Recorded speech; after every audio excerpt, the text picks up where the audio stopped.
Here we are with Dr. Boutaina, who works in Switzerland, a pediatrician working in Switzerland, and who is presenting an abstract here in ESPGHAN. Can you tell us a little bit about your line of work? Sure, with pleasure. So the poster that I presented this morning is about a new two-stage formula with HMOs and partially hydrolyzed protein in preterm infants, and we actually assess the safety and the growth of very low birth weight infants that were fed this new formula with HMOs. Very good. We're talking about very low birth, okay? Indeed. Okay. And what were your methodology and results regarding this abstract? Indeed. So we used a multi-center interventional study in 4 centers in Europe, and we actually gave 2 stages of this formula to preterm infants, so a stage 1 formula until 1.8 kilogram of body weight, followed by a stage 2 formula until 2 months post-discharge.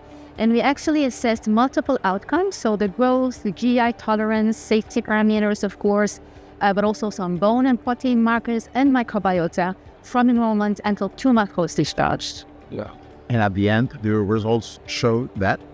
Yeah, indeed. So our key endpoint was the growth. And as you can see here on the graphs, we showed that these new formulas support appropriate growth in line with the Fenton growth charts. Also, it promoted good GI tolerance in these little babies with a short time to reach full enteral feeding. And importantly, it was safe and well tolerated in this very vulnerable population.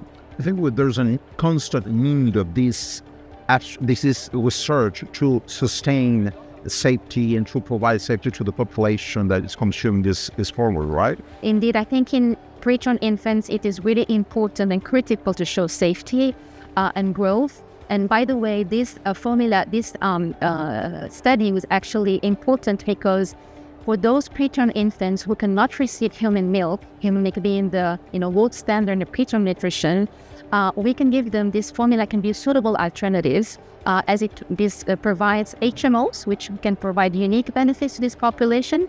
It is also in line with the latest ESPGHAN nutritional recommendations. Very good. Well, thank you very much for your time. It was my pleasure.